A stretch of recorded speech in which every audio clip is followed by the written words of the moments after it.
বিএনপির জন্মই হয়নি, একাত্তর তাদের হয় কিভাবে? জামাতে ইসলামের আমির ডক্টর শফিকুর রহমান সাহেব কইছে বিএনপির জন্ম 1971 সালের পরে, তাহলে 1971 বিএনপির হলো কিভাবে? এই কথা শুই না এনসিপির সমর্থক জামাত শিবিরের বট বাহিনী হো হো হো হো কইরা হাইসা উঠছে, আবার কমেন্ট করতেছে ঠিকই কইছে, ঠিকই তো কইছে, বিএনপির জন্ম তো 1971 সালের পরে, তাহলে 71 বিএনপির হলো কিভাবে? আসেন, বিএনপির হলো কিভাবে আর এই কথার মাধ্যমে জাতীয় নাগরিক পার্টি এনসিপি কে যে জামাতি ইসলাম বাঁশ দিল সেটাও ক্লিয়ার করে বুঝাই দিতেছি। যারা ইউটিউবে ভিডিওটা দেখবেন তারা চ্যানেলটা সাবস্ক্রাইব করবেন, একই সাথে লাইক কমেন্ট করবেন। আর ফেসবুকে যারা দেখবেন তারা জামাত শিবিরের বট বাহিনীকে দেখিয়ে দিতে ভিডিওটা অবশ্যই বিভিন্ন পেজ গ্রুপ আইডিতে শেয়ার করে দিবেন, তাহলে তাদের হো হো একদম বন্ধ হয়ে যাবে। ঠিক আছে, আসেন আগে দেখি জামাতি ইসলাম কত সালে প্রতিষ্ঠিত হয়। জামাতি ইসলাম, প্রথমে জামাতি ইসলাম নাম ছিল না, এই জামাতি ইসলাম রাজনৈতিক দল হিসাবে প্রকাশিত ছিল জামাতি ইসলাম হিন্দ নামে। 1941 সালে 26শে আগস্ট এই জামাতি ইসলামের নাম ছিল জামাতি ইসলাম হিন্দ, এবং এই রাজনৈতিক দল প্রতিষ্ঠা করে সাইয়েদ আবুল আলা মাওদুদি। তিনি ছিলেন এই দলের প্রতিষ্ঠাতা। আর এই দল প্রতিষ্ঠিত হয় ব্রিটিশ ভারত লাহোরে। একটু ক্লিয়ার করে মনে রাখবেন তাহলে বুঝতে সুবিধা হবে। ব্রিটিশ ভারত মানে পূর্ব পাকিস্তানের লাহোরে এই করা হয় জামাতি ইসলামের যে রাজনৈতিক দল, তখন জামাতি ইসলাম হিন্দ নামে প্রকাশিত হয় 1941 সালে 26শে আগস্ট। তারপরে জামাতি ইসলামের কার্যক্রম এদিক সেদিক এইভাবে চলতে থাকে। 1971 সালে জামাতি ইসলামের বিতর্কিত ভূমিকার কারণে শেখ মুজিবুর রহমান ক্ষমতায় বসার পরে জামাতি ইসলাম সহ বেশ কিছু রাজনৈতিক দলের নিবন্ধন বাতিল করে দেয়। জামাতি ইসলাম পুনরায় তাদের রাজনৈতিক কার্যক্রম শুরু করে 1971 সালের পরে, যুদ্ধ যখন হয়ে যায় তারা তখন রাজাকার ছিল, রাজাকার হিসেবে তাদের নিবন্ধন বাতিল করা হয়। এরপরে তারা কার্যক্রম শুরু করে, অল্প অল্প করে কার্যক্রম শুরু করে। এই জামাত ইসলামের নিবন্ধন পুনরায় ফেরত পায় 1979 সালে, অর্থাৎ শহীদ রাষ্ট্রপতি জিয়াউর রহমান যখন ক্ষমতায় আসে তারপরে এই জামাতি ইসলাম পুনরায় তাদের রাজনৈতিক কার্যক্রম করার অনুমতি পায় 1979 সালে। আর অপরদিকে বিএনপি জাতীয়তাবাদী বাংলাদেশ দল হিসাবে রাজনৈতিক দল হিসাবে প্রতিষ্ঠিত হয় 1978 সালে 1 সেপ্টেম্বরে। প্রথমে 1977 সালে জাগো দল, জাতীয়তাবাদী দল হিসাবে জাগো দল হিসাবে এই বিএনপির কার্যক্রম শুরু হয়। পরবর্তীতে বিভিন্ন রাজনৈতিক দলের মতাদর্শ, বাংলাদেশের লোকজনের মতাদর্শকে ধারণ করে জাতীয়তাবাদী বিএনপি দল হিসাবে, রাজনৈতিক দল হিসাবে প্রতিষ্ঠিত হয় 1978 সালে, অর্থাৎ শহীদ রাষ্ট্রপতি জিয়াউর রহমান এই দল প্রতিষ্ঠা করেন, তিনি হলেন প্রতিষ্ঠাতা। তাহলে দেখেন জামাতি ইসলাম দ্বিতীয়বার নিবন্ধন ফেরত পেল কত সালে? 1979 সালে। আর বিএনপি দল হিসাবে কত সালে প্রতিষ্ঠিত হলো? 1978 সালে। এই ক্ষেত্রে বাংলাদেশে এই যে জামাতি ইসলাম, যেই জামাতি ইসলামের নাম আগে ছিল জামাতি ইসলাম হিন্দ, এবং 1979 সালে তখন এই জামাতি ইসলামের রাজনৈতিক নাম দেওয়া হয় বাংলাদেশ জামাতি ইসলাম। তার অতীতে যে নামটা ছিল সেই নামটা তারা চেঞ্জ করার পরে নতুন করে নিবন্ধন পায় বাংলাদেশ জামাতি ইসলাম দিয়ে।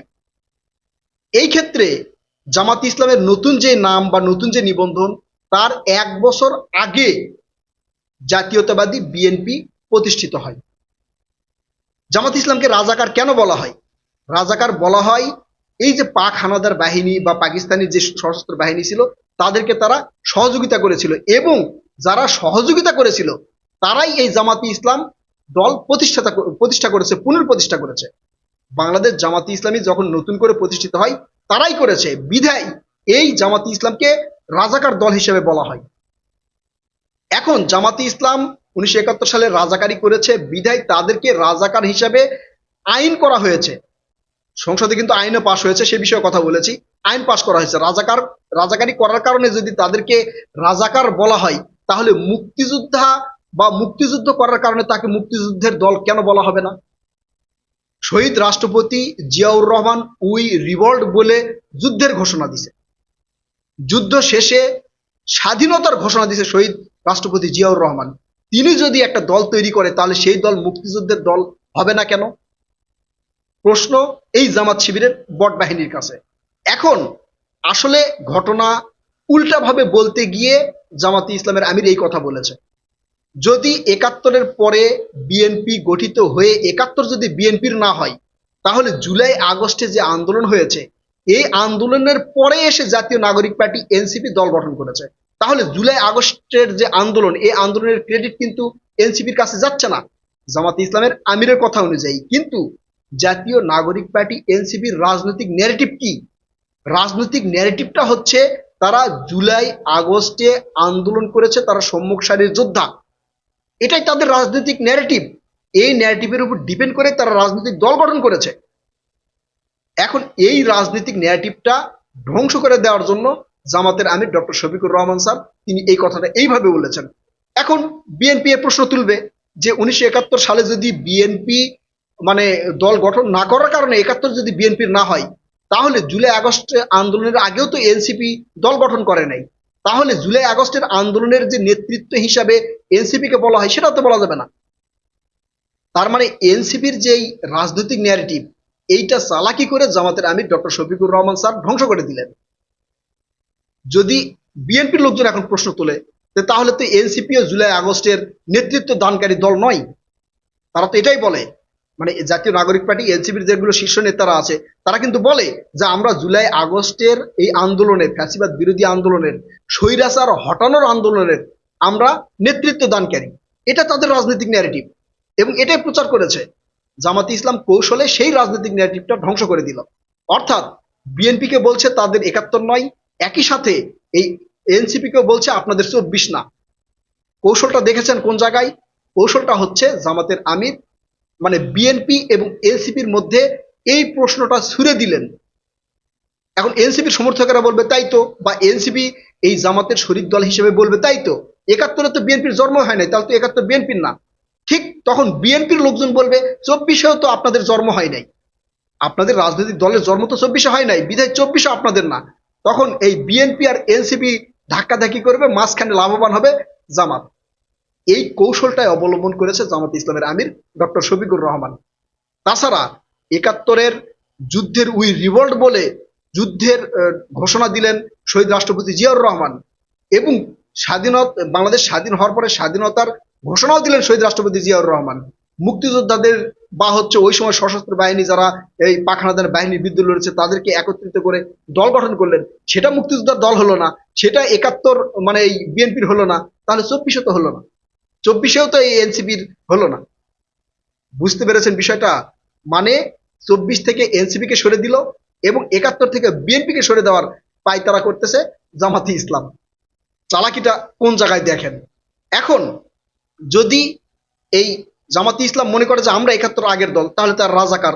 যদি বলে যে আমরা সংস্কার করেছি দলের সংস্কার করে ১৯৭৯ সালে নতুন করে বাংলাদেশ জামাতে ইসলাম হিসাবে আমরা প্রতিষ্ঠিত হয়েছি, আগে ছিল জামাতে ইসলাম হিন্দ, প্রতিষ্ঠা হয়েছে হচ্ছে লাহোরে, আর পরবর্তীতে বাংলাদেশ জামাতে ইসলাম হিসাবে প্রতিষ্ঠিত হয়েছে বাংলাদেশে। এখন কোনটা জামাতে ইসলাম বেছে নিবে? আগে যদি বেছে নেয় তাহলে হচ্ছে তারা রাজাকার, পাকিস্তানের দোসর। যদি পরবর্তী সংস্কার তারা বেছে নেয় তাহলে তারা হচ্ছে বিএনপির পরের দল,